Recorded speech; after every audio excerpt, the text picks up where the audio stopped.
오늘 하나님께서 우리에게 주시는 생명의 말씀은 요한계시록 18장입니다. 요한계시록 18장 1절에서 4절 말씀까지가 되었습니다. 하나님의 말씀은 요한계시록 18장 1절에서 4절 말씀입니다. 이 살아계신 하나님의 말씀을 우리 다 함께 한 음성으로 합동하실 때 성령께서 개개인에게 말씀하시는 세미한 음성을 들으실 수 있는 저와 여러분 되시기를 바랍니다. 이 일 후에 다른 천사가 하늘에서 내려오는 것을 보니 큰 권세를 가졌는데 그의 영광으로 땅이 환하여지더라. 힘찬 음성으로 외쳐 이르되 무너졌도다 무너졌도다 큰 성 바벨론이여 귀신의 처소와 각종 더러운 영이 모이는 곳과 각종 더럽고 가증한 새들이 모이는 곳이 되었도다. 그 음행의 진노의 포도주로 말미암아 만국이 무너졌으며 또 땅의 왕들이 그와 더불어 음행하였으며 땅의 상인들도 그 사치의 세력으로 치부하였도다 하더라. 또 내가 들으니 하늘로부터 다른 음성이 나서 이르되 내 백성아 거기서 나와 그의 죄에 참여하지 말고 그가 받을 재앙들을 받지 말라. 아멘. 할렐루야. 예. 여러분을 주님의 이름으로 사랑하며 환영합니다. 현장 예배를 통해서 또 그리고 우리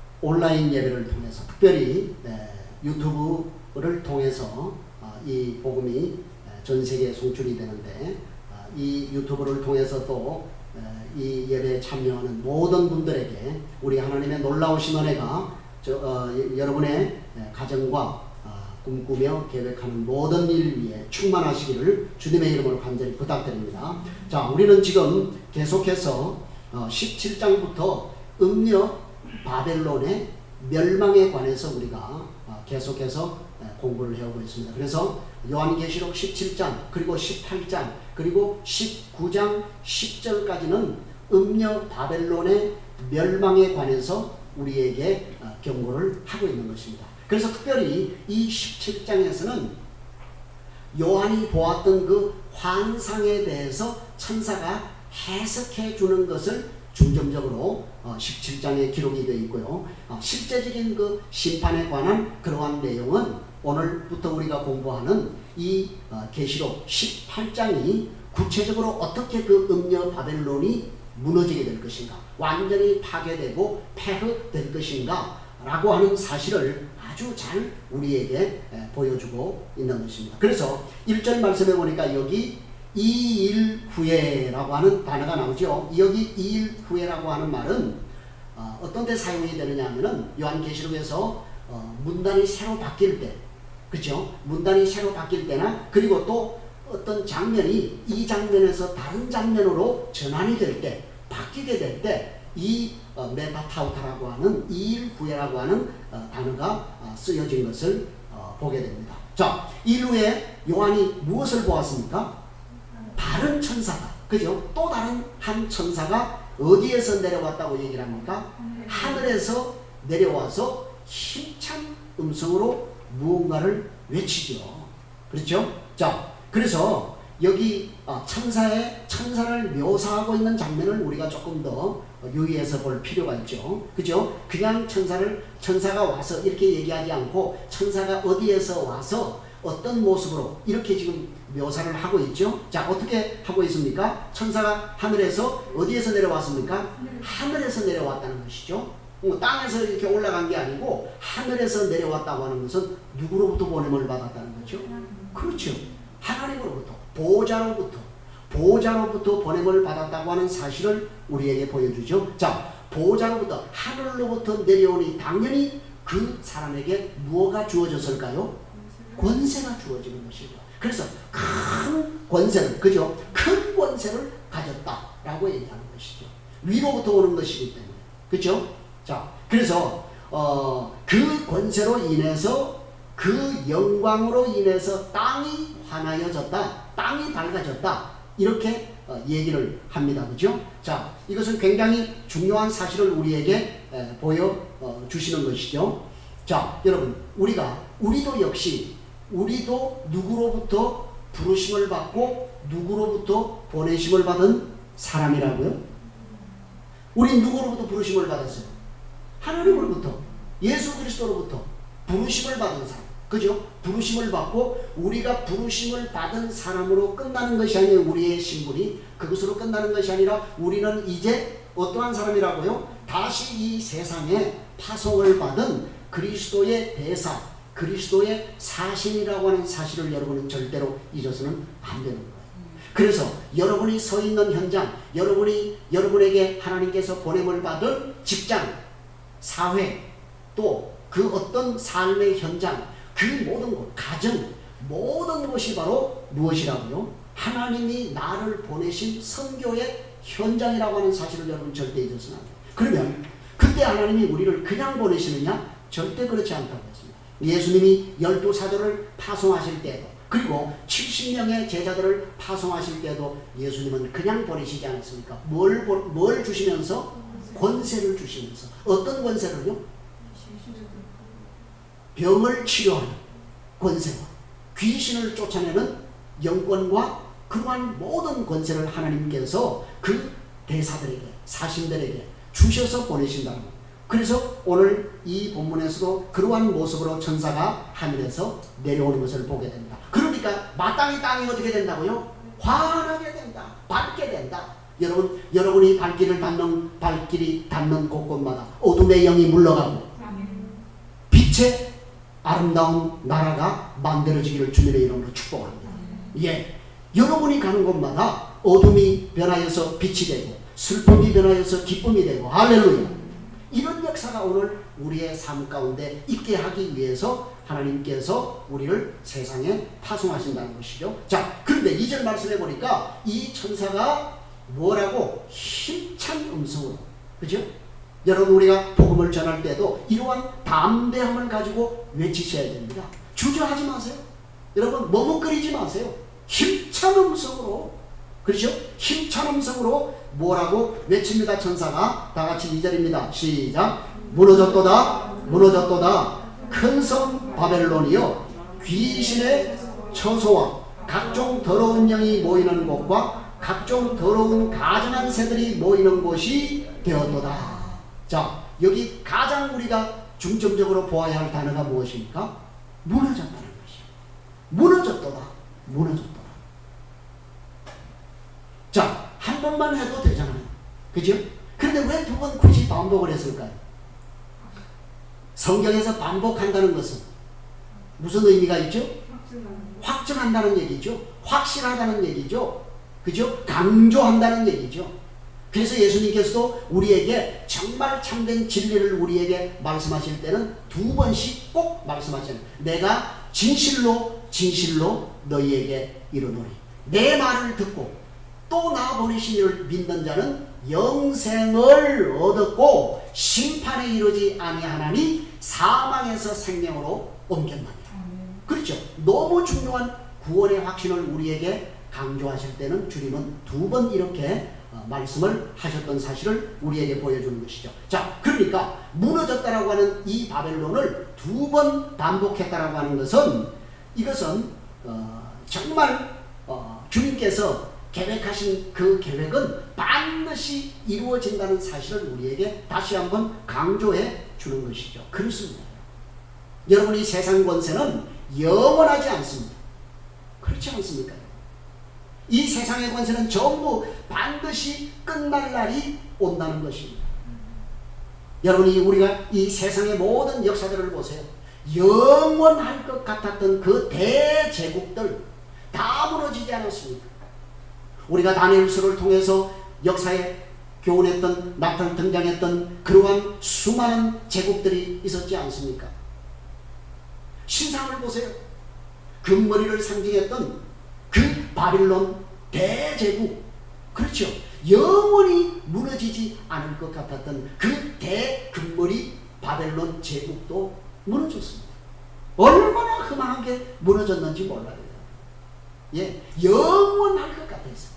여러분 집에 가셔서 한번 여러분 유튜브로 바빌로니아 대제국에 관해서 여러분 한번 유튜브로 한번 여러분 시청해 보세요. 그 나라가 얼마나 광대하고 얼마나 광활한 영토를 가졌고 얼마나 강한 성을 가지고 있었는지 한번 여러분 보시라니까요. 그런 나라들이 무너졌어요. 그것뿐입니까? 그 바벨론 제국을 이어서 그 바벨론 제국을 무너뜨렸던 바사와 메대와 바사, 다시 말해서 페르시아 제국, 그렇죠? 그 페르시아 제국도 얼마나 광활한 그런 이제 영토와 모든 것을 가졌습니까? 그런 나라들이 무너지지 않았습니다.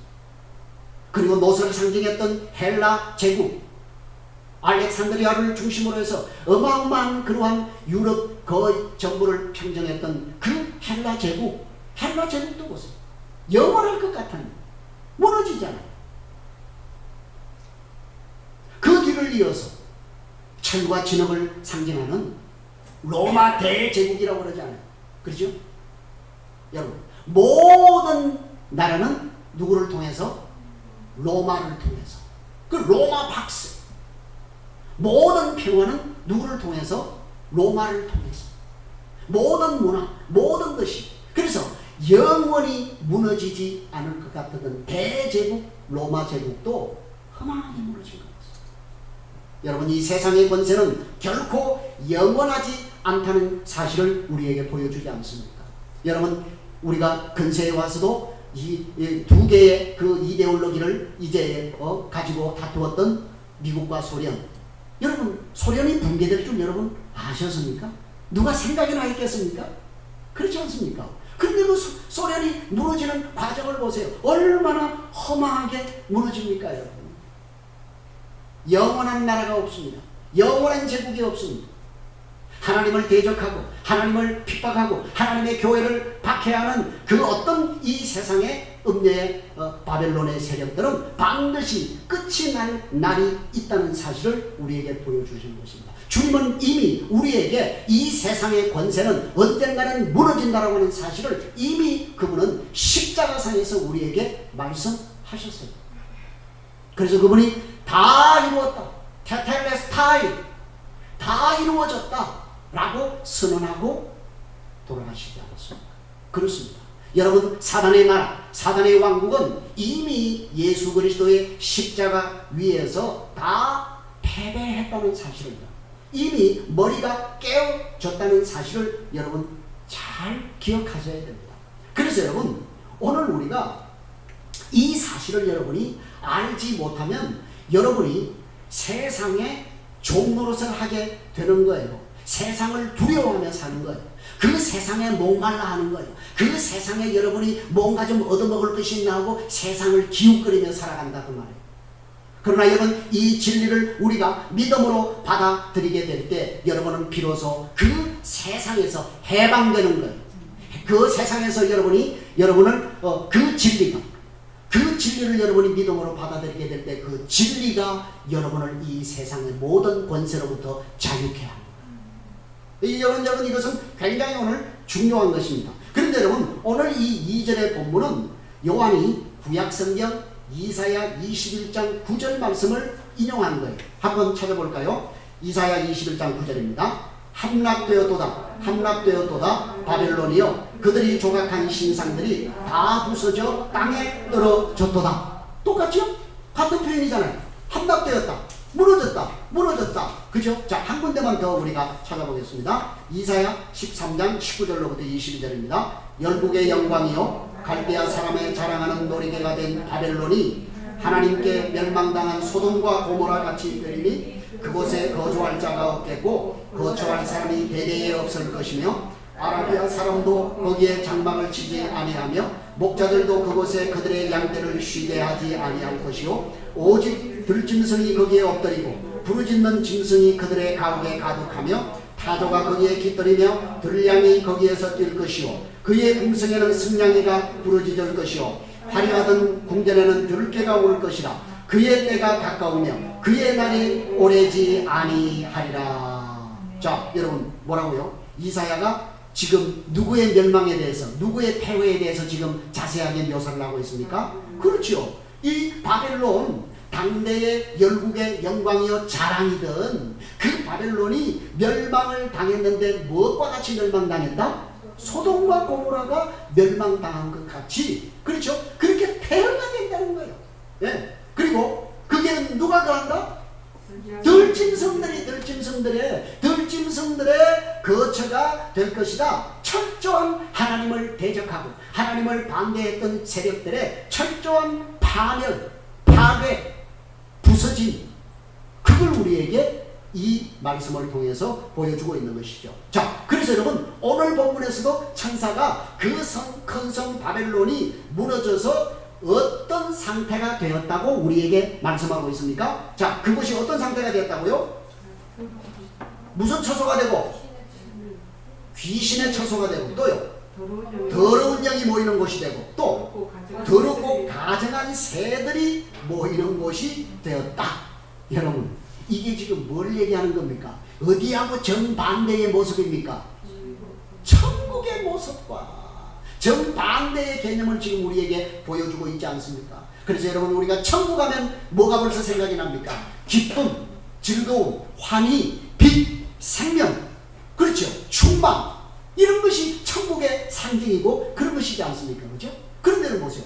지금 여기 뭐 보세요. 더러운 뭐가 되고요? 귀신의 초소가 되고, 더러운 영이 모이는 곳이 되고, 더럽고 그리고 가증한 새들이 모이는 곳, 여기는 죽음이 있고 어둠이 있고, 그렇죠? 무치가 있고 무덤이 있고 사망이 있고 침침함이 있고, 이런 상태로 바뀌게 된다는 것을 우리에게 보여주는 것입니다. 그런데 여러분, 왜 바벨론이 그 열국의 영광 중에 영광이었던 바벨론이, 바벨론이라는 나라 콕 한 나라만 얘기하는 것이 아니라고 했습니다. 그렇죠? 그 하나님을 대적했던 모든 세력들을 지금 총칭해서 영적 음녀 바벨론이라고 말씀드린다고 했습니다. 그죠? 자, 그런데 여러분, 왜 그들이 그렇게 되었다고요? 3절에 우리에게 답을 가르쳐주고 있죠. 3절입니다. 시작. 그 음행의 포도주로, 진노의 포도주로 말미암아 왕국이 무너졌으며, 또 땅의 왕들이 그와 더불어 음행하였으며, 땅의 상인들도 그 사치의 세력으로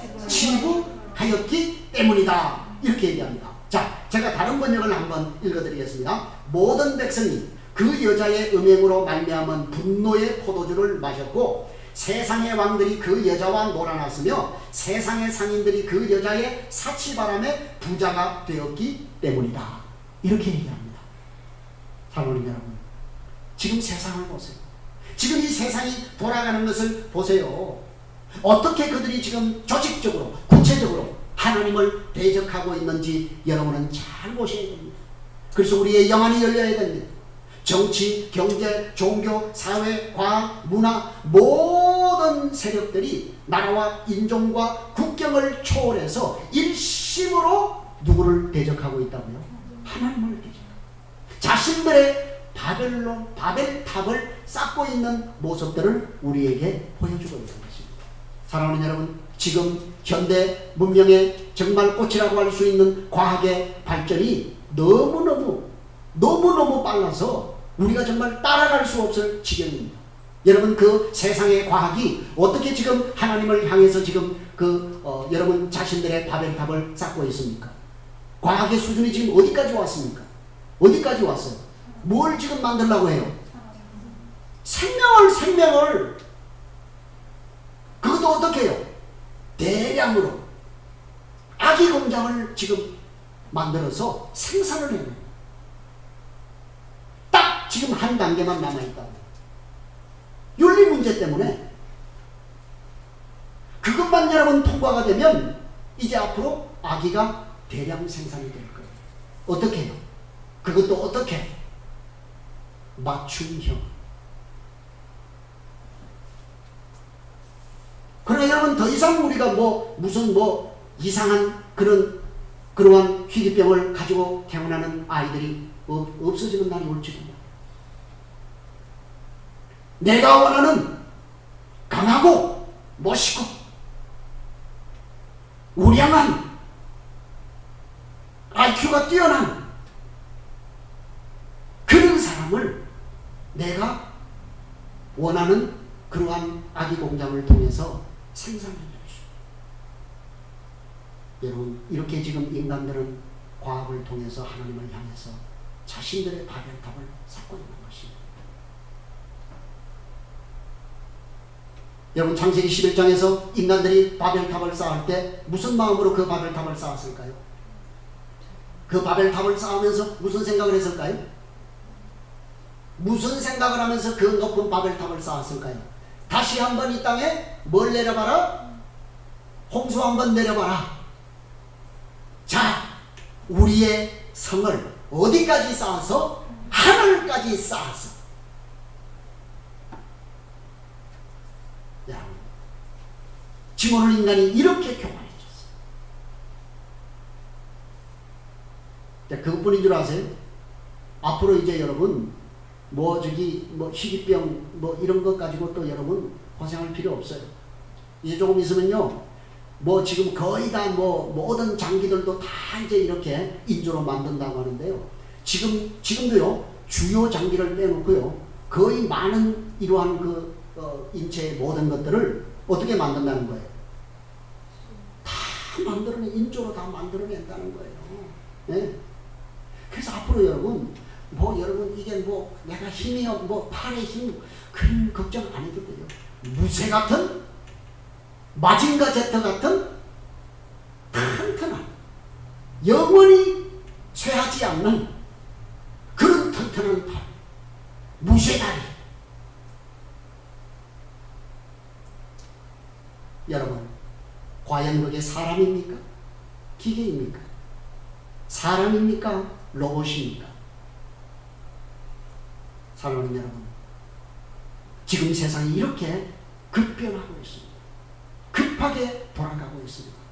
말로는 그들이 희귀병, 난치병, 인류의 복지 이런 것이라고 하는 그럴듯한 그러한 이름을 붙이지만 미명하게 얼마나 하나님을 향해서 지금 배반의 칼날을 들고 있는 세상의 모습을 우리는 보게 되는 것입니다. 그런데 여러분, 놀라운 사실은 오늘 교회 안에 이렇게 하나님을 대적하고 하나님과 반대적인 방향으로 자신들의 바벨탑을 쌓아가는 이 세상이 너무 좋다는 사람들이 교회 안에 너무 많다는 사실이에요. 제가 이번 주에 1대1 하는 중에 충격적인 얘기를 들었습니다. 수십 년 신앙생활을 하고 있다는 사람이, 그것도 직분을 가지고 있는 사람이, 자기는 세상이 너무 좋다는 거예요. 세상이 너무 좋아서 천국에 가기 싫다는, 왜 이 좋은 세상을 두고 천국에 빨리 가려고 그러냐고 그런다는 거예요. 이게 말입니까, 여러분? 이게 정말 예수 믿는 사람의 고백인지 저는 제 귀가 의심스럽지 않을 수가 없었어요. 과연 그분이 예수를 믿는다고 하는데 그분이 정말 천국이 어떤 곳인지 정말 알고 있는 것일까? 지옥이 어떤 곳인지 정말 알고 있는 것일까? 정말 그분이 진지하게 하나님의 말씀을 창세기부터 요한계시록까지 진지하게 한 번이라도 읽어보기나 한 분일까?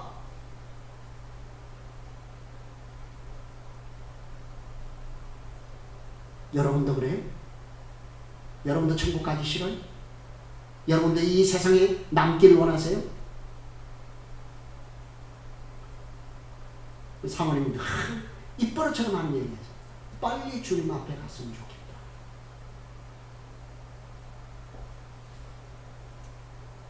여러분, 바울은 왜 그런 고백을 했을까요? 바울은 왜 나는 지금 죽어 주님 계신 곳으로 갔으면 좋겠다라고 고백하지 않았습니까? 왜 바울이 그런 고백을 했습니까? 바울의 삶이 너무 고통스러웠어요? 너무 힘들었어요? 너무 핍받고 고난이 심해서요? 아니에요. 바울이 그렇게 한 유일한 이유는 단 한 가지예요. 천국이 어떤 곳인지를 그는 알았기 때문에. 정말 여러분, 오늘 우리가 천국이 어떤 곳이라고 하는 것을 우리가 정말 알기라도 한다면 우리는 정말 주님, 제가 지금 죽어 빨리 주님 나라로 갔으면 좋겠습니다 라고 하는 그 고백이 정말 당연한 우리의 신앙 고백이 되어야 되는 것입니다. 그런데 여러분, 아니 그 천국인 가기 싫고, 아니 이 좋은 세상, 왜 이 좋은 세상을 놔두고 천국 갈라 그러느냐고요? 그분은 천국이 좋은 것입니까? 이 세상이 좋은 것입니까? 말할 필요가 없어요. 그분은 지금 천국이 좋은 것이 아니라 이 세상이 너무 좋은 거예요. 성경이 오늘 우리에게 진리로 말씀하고 있는 이 말씀과는 정반대의 길로 가고 있는 것입니다. 그래서 성경은 우리에게 뭐라고 얘기합니까? 너희는 이 세상과 이 세상과 세상에 있는 것들을 뭐하라? 사랑하라? 아니요.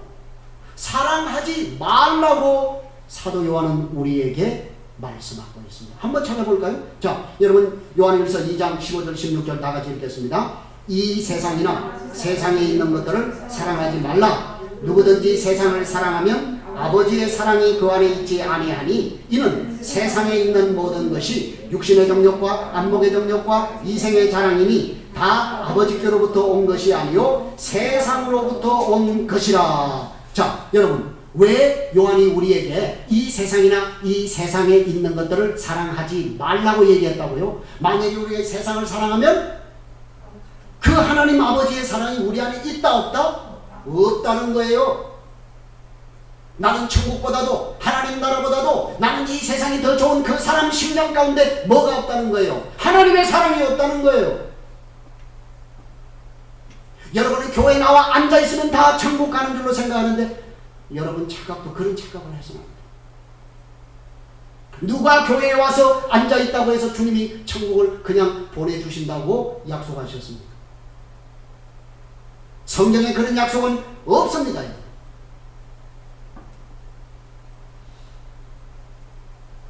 왜 요한이 우리에게 세상과 이 세상에 있는 것들을 사랑하지 말라고요? 이 세상에 있는 모든 것이 전부 뭐라고요?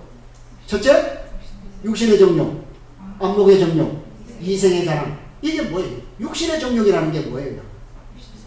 육신적인 욕망이라는 말이에요. 욕심이다 그 말이에요. 그 다음에 안목의 정욕, 눈의 욕심. 예, 얼마나 여러분 우리가 눈으로 탐심을 우리가 죄를 짓는 것이 얼마나 많이 있습니까? 이생의 자랑이 뭐예요? 이생의 자랑? 말로 쉬운 말로 돈 자랑이에요. 돈 자랑하는 거예요. 돈 자랑. 자기가 뭐 있다고 그거 자랑하는 거, 그죠? 그거 얘기하는 거예요. 자, 보세요. 육신의 정욕, 안목의 정욕, 이생의 자랑, 이 모든 것은 전부 하나님으로부터 온 것이다? 아니요. 누구로부터 온 것이라고요? 세상으로부터 온 것이다. 그래서 너희는 이것들을 뭐 하지 말라? 사랑하지 말라고요. 그걸 사랑하는 사람 심령 가운데는 뭐가 없다? 하나님의 사랑이 없다. 하나님이 없다는 거예요. 그러니까 천국보다도 이 세상이 더 좋아 보일 수밖에 없지요. 그러니까 여러분, 그 사람은 자기가 지금 자기의 심령 가운데 하나님이 계시다고 착각하고 있는 것이에요. 오해하고 있는 거예요. 천천만만의 말씀입니다. 그 심령 가운데 하나님이 계시지 않습니다. 성령님이 계시지 않습니다. 그래서 보세요. 오늘 본문 성경에서도 우리에게 이 세상을 상징하는 그 음녀 바벨론으로부터 하나님의 백성들을 향해서 뭐라고 명령합니까? 뭐라고 권고합니까? 내 백성아 거기서 나오라! Come out my people. 내 백성아 거기서 나오라고 얘기를 합니다. 그런데 우리는 그 세상이 더 좋다고요? 그 세상이 더 사랑스럽다고요?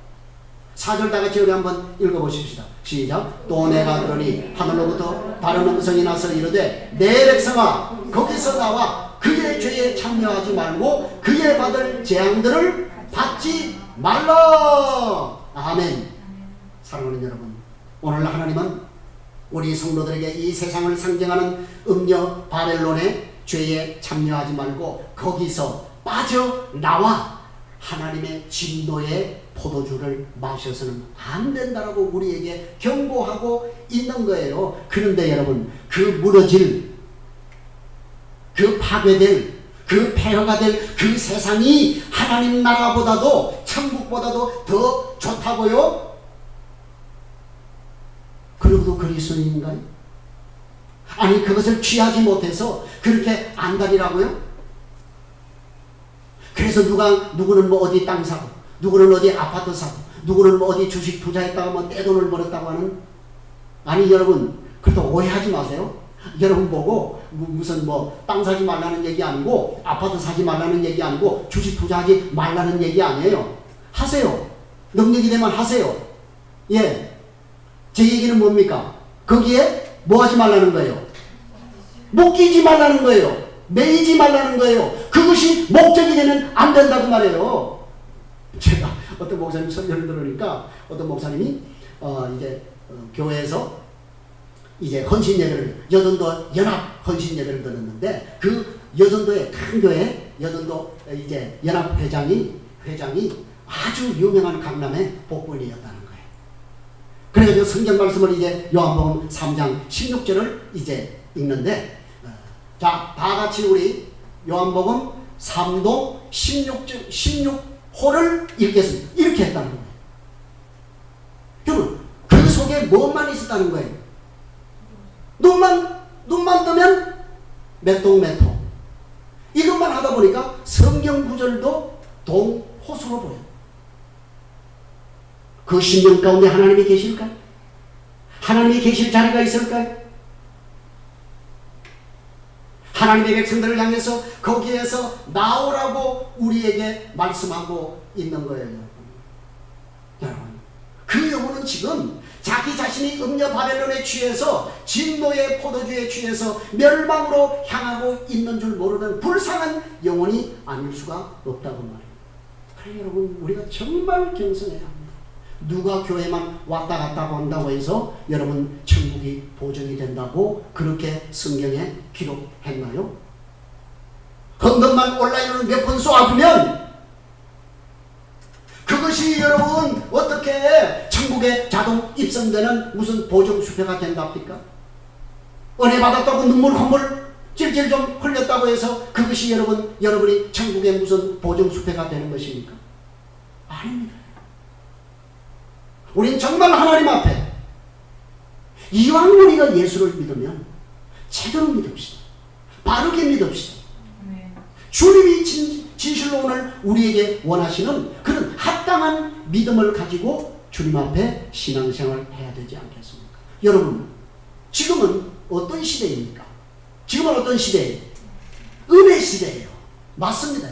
보라, 지금은 은혜 받을 만한 때요. 보라, 지금은 구원의 날이다. 맞습니다. 맞고요. 예, 맞아요. 지금은 은혜 시대입니다. 그런데 여러분, 간과하지 말아야 될 것은 이 은혜 시대에 하나님께서 하시는 일이 무엇일까요? 무엇과 무엇을? 알곡과 가라지를 분리하는 은혜 시대인 것을 여러분 기억하시기를 바랍니다. 하나님은 지금 알곡과 가라지를 분리해서 알곡은 하늘곡간에 들이고 가라지는 불에 태우실, 쭉정이들은 불에 태우실 준비를 하고 계신다는 사실을 분명히 여러분 기억하셔야 되는 거예요. 그래서 여러분, 오늘 우리는 이 시대를 분별할 수 있는 영안이 열려야 되는 거예요. 왜 하나님이 우리에게 코로나19라고 하는 이 질병의 재앙을 우리에게 주셨을까요? 많은 사람들이 아니 하나님이 살아계시면 이까짓 거 그냥 싹 없애버리면 되지 이렇게 얘기합니다. 여러분, 코로나19에 하나님의 백성들이 안 걸렸습니까? 안 걸렸어요? 코로나19로 죽은 사람이 없습니까? 예수 믿는 사람은 다 비켜나갔습니까? 중교의 어떤 분은 예수 백신 맞았기 때문에 백신 안 받아도 된다고 하는 이런 헛소리를 찌꺼리고 돌아다니는 이러한 인간들이 있다고 얘기를 들었습니다. 어제. 정신 차리세요. 예수 백신이 어디 있어요? 진리를 모르니.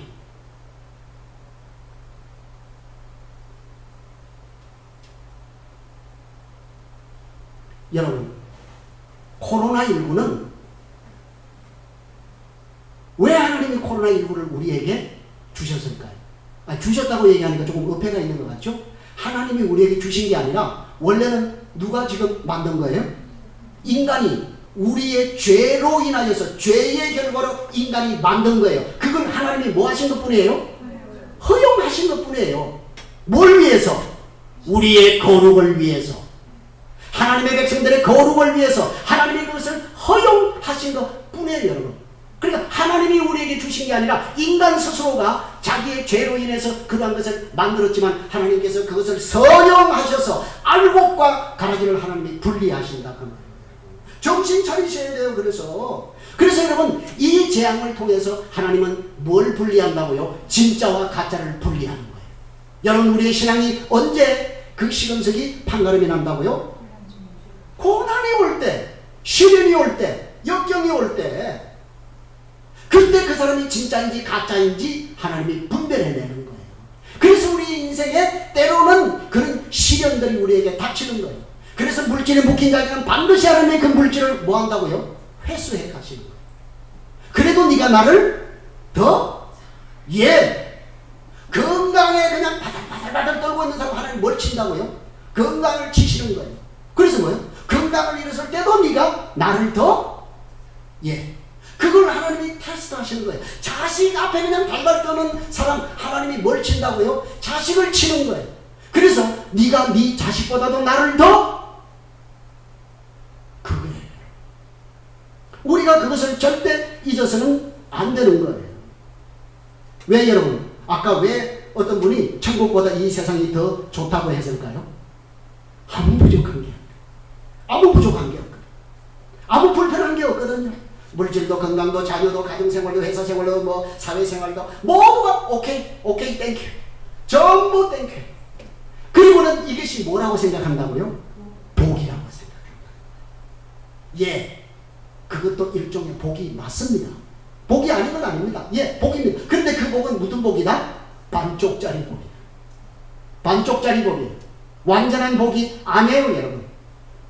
여러분 성경이 말하는 복은 바라크라고 하는 복은 눈에 보이는 어떤 것이 충족되고 만족되고 채워지는 그걸 성경이 복이라고 한 적은 한 번도 없다고요. 성경이 말하는 복은 뭐라고요? 관계의 복을 얘기하는 거예요. 하나님과 우리 인간이 서로가 서로에게 충족되기를 원하는 그 관계가 하나님이 원하시는 그 수준까지 이르는 그 상태를 우리는 복받았다, 복이 있다, 이렇게 얘기를 하는 거예요. 여러분, 하나님이 저와 여러분에게 원하시는 복의 그 수준이 있다고요. 그래서 바울이 우리가 지금 큐티했던 그 본문 가운데 나오는 말씀이 뭐예요? 우리가 그리스도 예수 안에서 그리스도 예수의 장성한 분량에까지 충만한 데까지 이르기를 원한다. 할렐루야. 바로 그거예요. 여러분 하나님이요 성경에서 쓰신 분들을 보세요. 그 어떤 사람도 하나님이 시련의 그 고난의 광야를 테스트하지 않고 하나님이 그 사람들을 쓰신 적이 있습니까? 한 사람도 그런 사람이 없어요. 대표적인 사람 두 사람만 드십시다. 구약의 대표적인 사람 모세. 40년을 어디에서 살았어요? 왕궁에서 최고의 모든 것을 다 누리면서 살았어요. 그런데 하나님이 자기가 40년 동안 애굽에서 모든 것을, 그래서 여러분 사실은 요셉은요 바로의 공주의 딸로서 사실은 왕위 서열 1위였어요. 1위. 그런데 하나님이 그를 히브리인을 해방시키는데 사용했다? 사용하지 않았어요. 그를 뭘로 만들어서? 살인자로 만들어가지고 어디로 쫓아내버렸어요? 미디안 광야로 쫓아내서 40년 동안 거기에서 완전히 자기의 가졌던 지식, 화술, 모든 것 하나님이 싹 다 벗겨내버린 거예요. 그러고 나니까 하나님이 불렀을 때 그가 뭐라고 했다? 나는 아무것도 못합니다. 아무것도 난 못 갑니다. 할 수 없습니다. 40대는 자기가 하나만요. 하나님이 네가 해. 여러분 보세요. 다윗이 하나님 앞에 뭘 짓는다고 그랬어요? 성전 지어준다고 하나님 뭐라고 그랬어요? 내가 너한테 성전 지어달라고 그랬니? 내가 너를 위해서 성전을 지어줘. 그죠? 그거예요 여러분.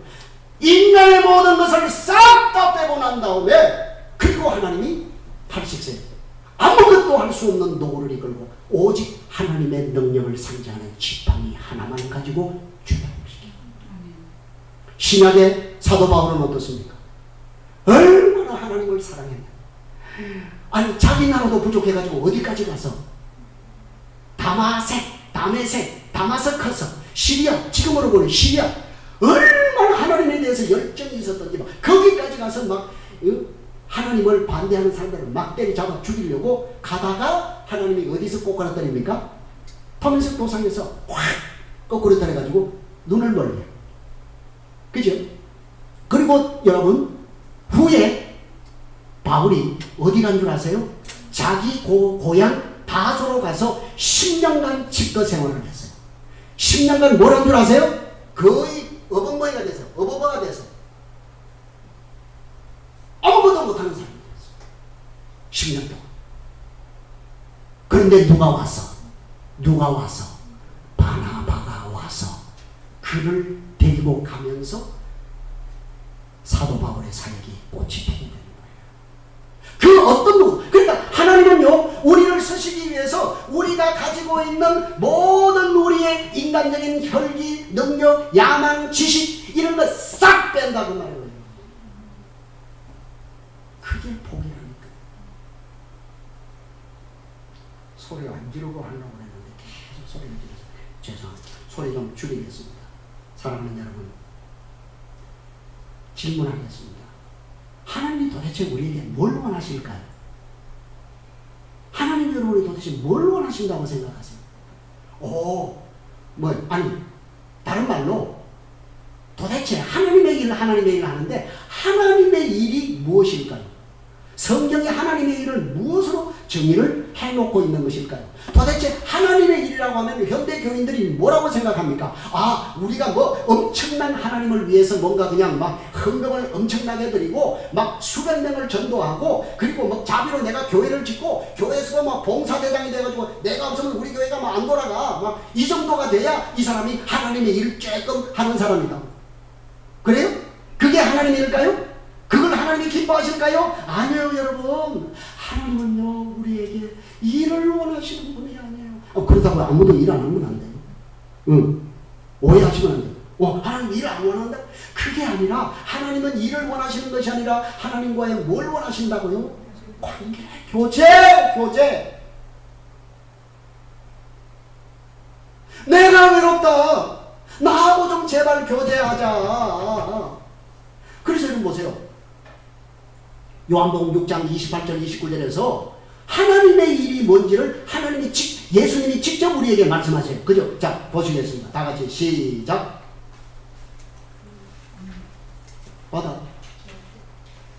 자, 빨리 성경 찾으세요. 성경 요한복음 6장 28절 29절을 다 같이 찾아보세요. 자, 됐습니다. 제가 읽겠습니다. 그들이 묻되 우리가 어떻게 하여야 하나님의 일을 하오리까? 여기 지금 묻는 거예요. 그죠? 자, 물으니까 예수님께서 29절에 예수께서 대답하여 이르시되 하나님께서 보내신 일을 믿는 것이 하나님의 일이니라. 여러분, 하나님의 일이 뭐라고요? 누구예요? 예수님 잘 믿는 거. 그게 하나님의 일이라니까요, 여러분. 오해하지 마세요, 여러분. 그냥 그냥 어마어마한 일을 하는 것이 하나님의 일이 아니라니까요, 여러분. 하나님이 여러분 만약에 그런 어마어마한 일을 하는 사람을 원했으면 하나님이 제자들을 부르실 때 어떤 사람들을 부르셨을까요? 힘있고 능력있고, 그렇죠? 그런데 여러분 예수님이 부르신 제자들을 보세요. 하나같이 전부 어떤 사람들이에요? 비천한 사람들을 부르셨잖아요. 누구만 제외하고 가룟 유다만 제외하고. 여러분 가룟 유다만 도시 출신이에요. 도시 출신 가룟 유다를 제외하고는 전부 그냥 막 비천한 사람들을 다 뽑았어요. 그런데 여러분 보세요. 놀라운 사실은 그 도시에서 뽑은 누구마저? 똑똑한 누구마저? 가룟 유다마저 뭐했다? 예수님을 배반했다. 잘 보세요, 여러분. 예수님이 그런 걸 원하셨다고 한다면 예수님이 마국간에 태어나시지 않고 어디서 태어나셔야 돼요? 왕궁에서 태어나셨어요. 그리고 제자들도 전부 제사장, 서기관 막 이런 쟁쟁한 사람들만 뽑았을 거예요. 근데 예수님은 그렇게 하지 않았던 사실을 우리에게 보여주지 않습니까, 여러분? 그러니까 여러분 오늘 우리가 정말 하나님의 일이 뭔지를 여러분이 잘 기억하시고, 여러분 우리가요 신앙생활을 제대로 못하니까 하나님이 이제는 자꾸 그냥 아이의 입을 통해서 자꾸 하나님이 우리를 경성케 하는 거예요. 그죠? 오늘도 여러분, 저는 이 아이 때문에 죽겠어요. 아주 아주 부끄러워 죽겠어요. 속된 말로 이 애 때문에 아주 미치고 팔딱 뛰겠어요. 아니 중학교 1학년이 어떻게 이런 일을 할 수 있나? 예수 믿은 지 6개월밖에 되지 않는 아이가 어떻게 이런 일을 할 수 있나? 이 아이가요, 연아가 이번 주에 학교에서 도덕 수행 평가서를 작성해서 제출했는데 제가 그거 받아보고 막 아주 충격을 받았어요. 보시겠습니다. 보세요. 자, 이 아이의 용기, 담대함, 글쓴 내용을 한번 보세요. 주제는 뭐냐면 학교 과제물이에요. 내가 존경하는 도덕적 인물 보고서 쓰기. 인물 이름 예수님. 그 인물을 선택한 이유, 그분이 살아오신 삶이 존경스럽고 닮고 싶은 모습이어서 그분이 살아오신 삶에 대해서 간단하게 소개. 12살 시절의 예수님, 하루의 시작을 기도로 시작하셨다. 요셉이 아버지셨는데 목수이셨다. 목수의 일은 톱질도 못질도 하는 것도 쉽지 않은 일이었는데 그 일을 예수님께서 하셨다. 무려 30년 동안이나. 이를 통해 성실하셨음을 알 수 있다. 그분은 온유하고 겸손하게 자기를 낮추셨다. 그리고 사람에게도 사랑받으셨다. 올바른 관계 형성을 하셨다. 별다른 불평 없이 부모님을 공경하셨고 순종하셨다.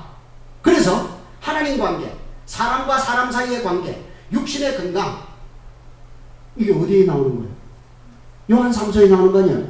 사랑하는 자여, 내 영혼이 잘된과 같이 범사가 잘되고 강건하여 영혼 육. 그죠? 저 보세요. 그리고 어릴 때부터 올바른 교훈을 듣고, 잘 들으세요. 그 교훈으로 인해 지혜가 성장해 갔다. 도덕적인 삶을 사셨음을 알 수 있다. 그리고 그분에게서 닮고 싶은 점 3가지 이상 제시. 1. 성실하심. 모든 일에 최선을 다하고 꾸준히 책임감 있게 하는 마음을 담고 싶다. 왜? 내가 성실하지 못한 적이 많았기 때문에 더 담고 싶다. 2. 겸손. 자기를 낮추시고 부모님을 공경하며 순종하셨던 그 마음을 담고 싶다. 왜? 맨날 부모님에게 예의 없게 굴고 교만했던 적이 많았기 때문에 더 담고 싶다. 3. 하나님과의 관계. 평소 늘 말씀과 기도로 하나님의 사랑을 받으며 다른 사람을 사랑하셨던 그 마음을 본받고 싶고 담고 싶고 그 모습을 담고 싶다. 하나님과의 관계가 바로 잡혀 있는 사람들은 나도 이웃도 사랑할 수 있기에 담고 싶다. 마지막으로 그분을 담기 위해 내가 실천해야 할 것 3가지. 1. 모든 일에 성실하도록 계획 세워보기. 계획을 세우고 지켜지든 안 지켜지든 일단 실천해보도록 노력하고 싶다. 2. 내가 다른 사람보다 더 위라는 생각을 버리기. 이 생각을 버리고 다른 사람을 아래로 보지 않도록 실천한다. 3. 기도하기. 이 모든 일이 이 아이가 쓴 거야.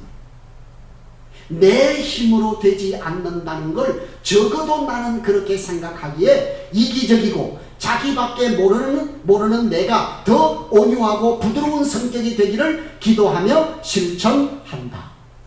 다른 사람 잘못을 따지고 판단하기보다 내가 먼저 예수님 닮기를.